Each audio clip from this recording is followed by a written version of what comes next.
Fans should be really excited because the G.I. Joe line is just going to be getting deeper and deeper into the sci-fi military collaboration that is G.I. Joe. Rock and Roll was a character that came along with the first offering in 1982 from Hasbro. We did a lot of things that were sort of throwbacks to the original character and a lot of his history. If you kind of look, there's some hidden aspects to him, like he's got a surf t-shirt on underneath.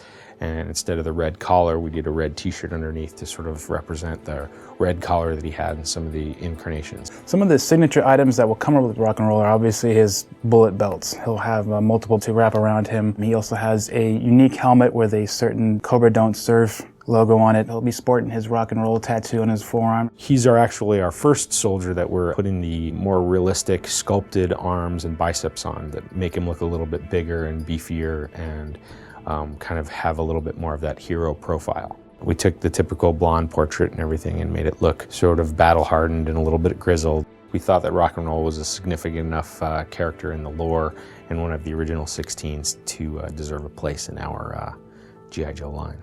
Zartan is quite on the list of popular G.I. Joe characters and one that's been requested continuously from the fans. Zartan is a genetically enhanced mercenary who works for the Cobra organization. There's many interpretations of Zartan from Marvel, from Image, from Devil's Due, from the cartoon. And our version of Zartan is kind of an amalgamation of all those different characters as well with a little sideshow flair thrown into it.